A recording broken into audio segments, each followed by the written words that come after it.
Hi, the Pragmatic Luther, Kevin Ledoux at Ledoux Guitars. Today I've got another jig idea for you, very similar to this jig that I did a video on a few days ago or a couple of weeks ago.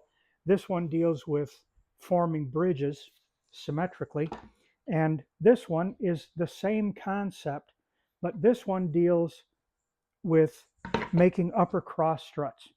In case you're not quite familiar, the upper cross strut is this heavy brace that goes just above the sound hole. Um, and for those that might be curious, I know I'll read it in the comments sooner or later. This is a 1968 Martin D18 top, just for those that might be curious. At any rate, making these upper cross struts is nothing difficult to do, and in a way it's what I refer to sometimes as just gut work. These are parts that have to be made up. They don't require a great deal of finessing after you've glued them down to the top, and so you can kind of make them up neatly in a manufacturing style, make it go quick so that you can move on to the more fun or more interesting parts of guitar making. So I've got a sample of basswood here that I'm going to use just for demonstration purposes, and I have this jig. Now, the jig is simple. It's just a rabbet cut in a piece of hardwood. You need good hardwood for this stuff because you're going to have a bearing riding against this edge. But I've just cut a rabbet in this, and as you can see, the rabbet is quite wide. It intentionally exceeds the width of the brace that I'm going to make, and that's so that I'm not getting into the surface of it. And I've shaped one portion of it to match the profile of the upper cross strut that I want to make. It's really very, very easy. And I put a little stop right here. Can you see that? Put a stop right there so that it just captures the end of that brace. Very, very simple.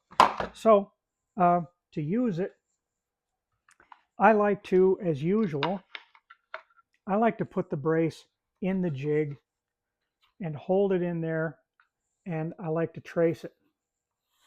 There's the one wing. I'm going to flip it 180 degrees, and I'm going to trace it again.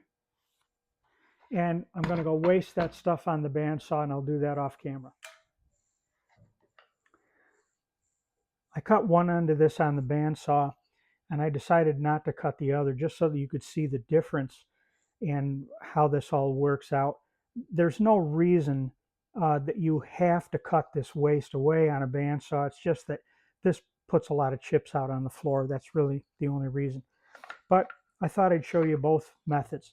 Now, as I said before, the piece just goes into the jig, and it's locked against this stop right there, and it's clamped down with this cam clamp. You could use any number of clamps that you could make yourself, blocks of wood, pieces of aluminum. It's simple enough to do. So let's just shape both ends of this thing and see how it goes.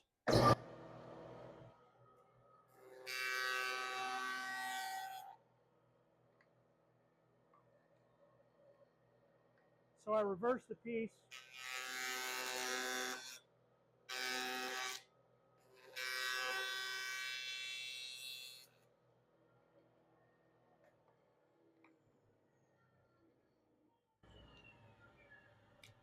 And now I have a symmetrically shaped upper cross strut.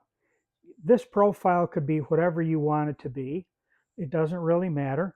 And once again, you could do this on a router table with the same kind of jig as opposed to a shaper. I will say once more that I much prefer a shaper as opposed to a router table.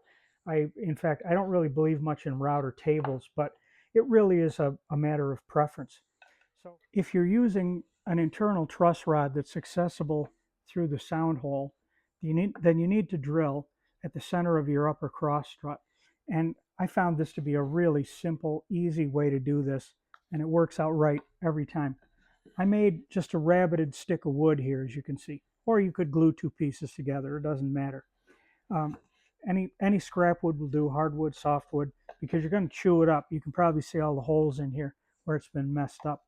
But all I do is place that brace right in there tight against that rabbet.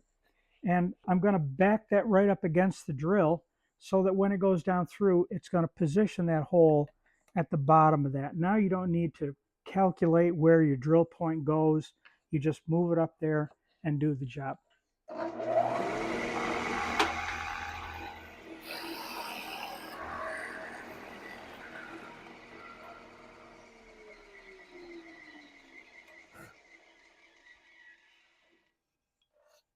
And there's your hole for access to the truss rod. It's in the center. I just measured that off and marked the center, and there it is. Upper cross struts made easy. If you do decide to arch the underside of this upper cross strut, you can do that on your radius dish. I've put a pencil mark here so that I can see where I've hit and where I haven't. And you could, if you want, leave a center section of that is just over the width of your fingerboard. You could leave that flat if you care to. The only thing that I would advise when anybody does this is that you put pressure on this so that you take more off of this side than you do the other side. That way the brace glues down perfectly straight up and down on the top. But see, it's just that easy, and it doesn't take very long. You can see the ends have disappeared there a little bit. So I won't go through this whole process. But see, it's very quick. I'm starting to lose material here, which tells me I'm holding it correctly, and then we'll just do this until it's complete. A couple of afterthoughts about this jig. I've received comments in other videos about the handles on these. Keep heavy scrap wood around. It doesn't matter whether it's hardwood or 2x4s or whatever it is, because you can make good thick handles out of them, and that's important as I see it, because it just gives you a better grip. And when you're working with a router or a shaper, the potential for that to grab things out of your hand is pretty fierce. So you just want to make sure you got a good grip on your work. These clamps, I have a lot of these. I've bought them over the years, so I've got them. But if you don't have them and you don't want to buy them, that's certainly all right, because they're not cheap. You can make blocks like this. This is not made for this jig, but it's the same concept. You could make blocks similar to this for your purpose, and by mounting that on the jig, by drilling a corresponding hole through the jig, putting a T-nut on the underside of it, you can then use, say, a 1/4 20 threaded piece to hold that down. You could even drill this, tap it actually, and put a piece of thread rod in there. And if you soak that in super glue, that'll be awful tight and it'll work good. Then you can just put a wing nut down over that. So this is real easy to make. I hope that this has been useful. I hope it's been a good suggestion for you. I'd appreciate it if you'd put a like on the video, and I appreciate it if you would subscribe to my channel.